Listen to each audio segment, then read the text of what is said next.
You don't get death without life, and you don't get life without death. It is a package deal. So I'm very interested in depathologizing and demystifying death as a very natural event. But many people still have a different viewpoint on this. This week on Between You and Me, I sit down with author BJ Miller, whose TED Talk has 9.3 million views and counting.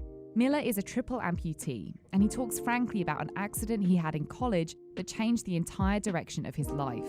Today, he's a doctor who talks openly about his near-death experience and has written a book about how we should confront our own mortality head-on.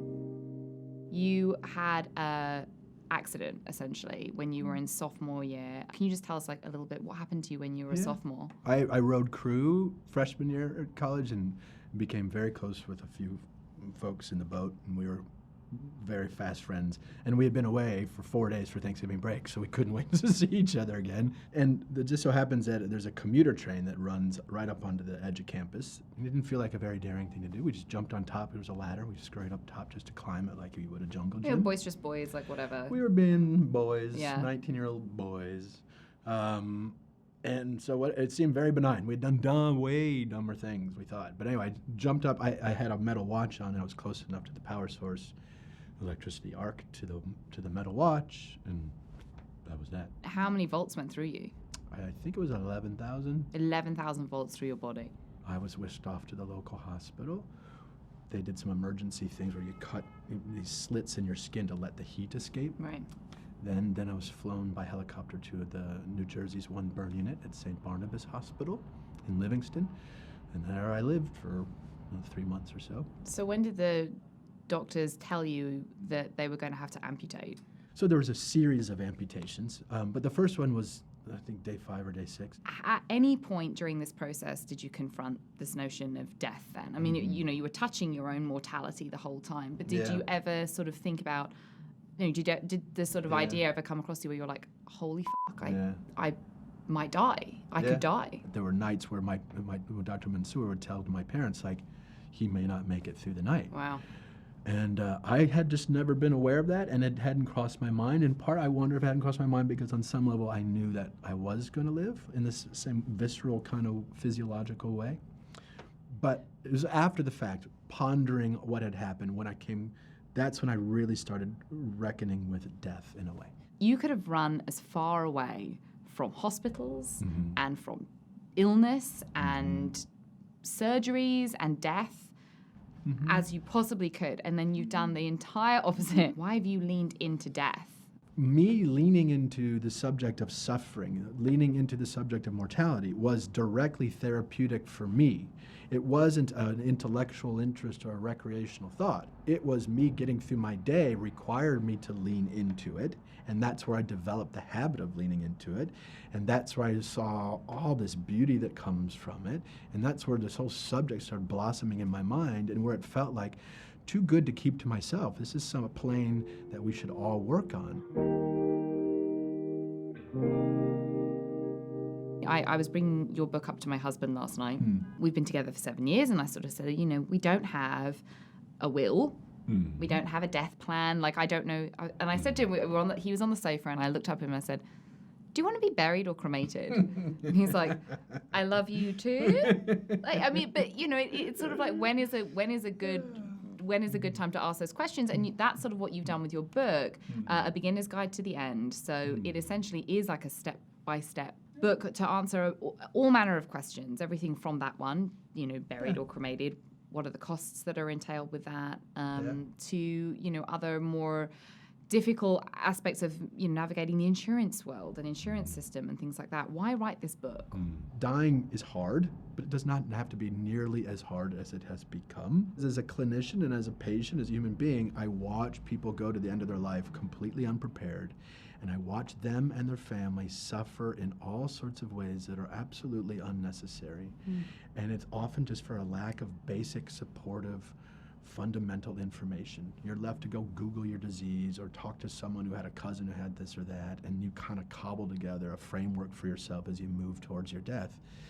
When honestly, a lot of the themes that any of us go through, no matter what culture, no matter what age, There's some real basic themes that come to us all. And so the impulse of the book was to make death a little less difficult and life on the way to death a little more meaningful. Was it to give us back some sense of control as well?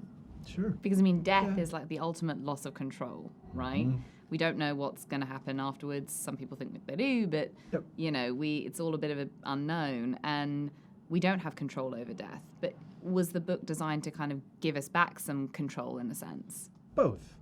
So, yes, I mean, the goal here is to not rev up your control freak impulses. I have them too. So we want to name the things where you actually do have agency, where you do have control. Focus some of that impulse to control your life there. And we also name the things that you can't control, and where the skill set you need to develop is how to let go of the impulse for control. So it's a little bit of both.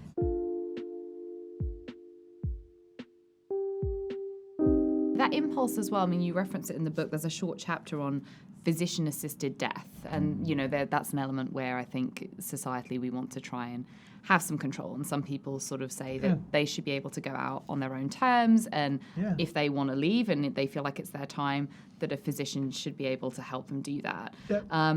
Why was it important for you to put that in the book? It's rolling through state houses. I think we're up to maybe 8 or 9 states now who have aid in dying laws on the books. So that's one reason to address it, because people are thinking about it.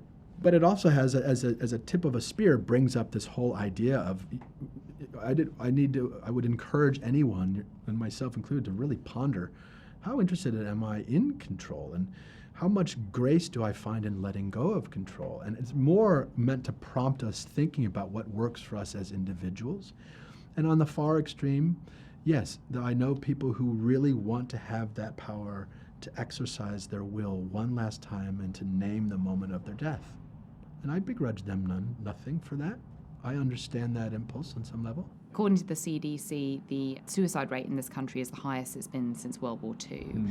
You know, your experience as a physician has been in the palliative care realm. What have you seen, or, you know, how do you navigate it when suicide ideation and suicide comes up in the palliative care sphere, when a patient does bring up the notion of suicide? Yeah.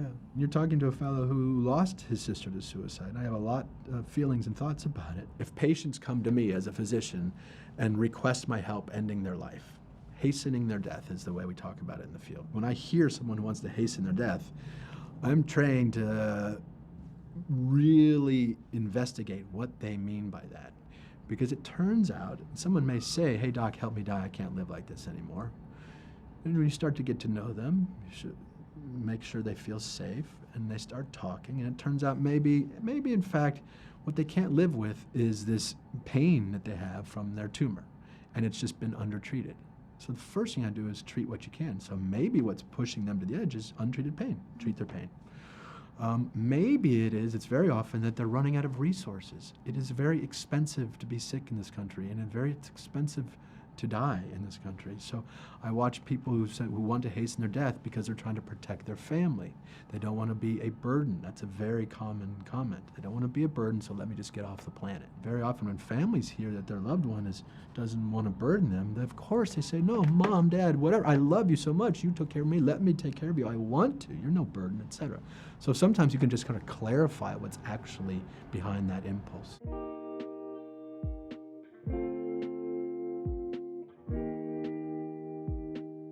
Throughout the book, it's like a manual for dying, and it's not just aimed at the person who may have the illness and is sort of grappling with it, but it's for the family and friends outside that person as well. And I really appreciated the sort of caregiver notes that you have throughout. People are then becoming caregivers at a rate in which we haven't seen before. We don't seem to treat caregiving with the respect it maybe deserves in this country. What do you think about that?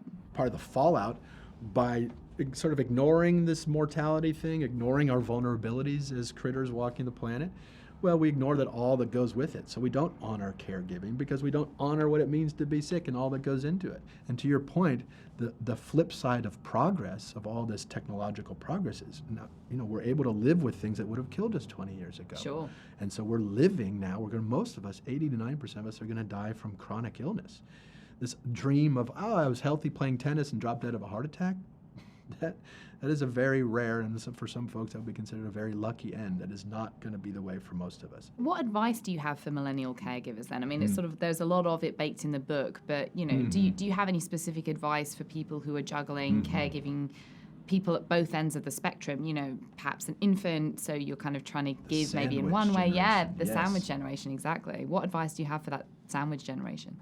First piece of advice, guys, is you ain't alone. These numbers are huge and growing. It's just that people are doing this on the side or under the table, and it's just not seen. And they don't talk about it at work for whatever reason. You know, so one thing is you are not alone.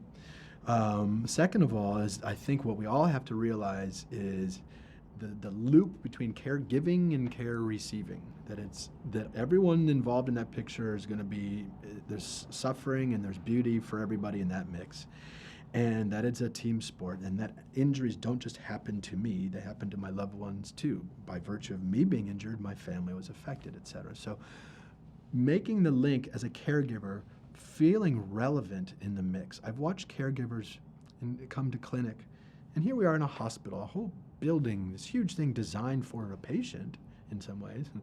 But there's no place for caregivers. There's no language, there's no award for caregivers. There's no language for it, so it's not honored as it should be. And poor caregivers have to suffer kind of silently, feeling like, oh, well, I know I'm hurting right now, but I'm not hurting as much as my dad. He's the patient, so it's not about me, it's about the patient. So what ends up happening is caregivers keep pushing their own needs to the side in this beautiful, selfless kind of way. But I guess that's my point. We got to drop the notion of selfless versus selfish, caregiving versus care receiving. It's a reciprocal loop, and you're all affected, and everyone needs space around it.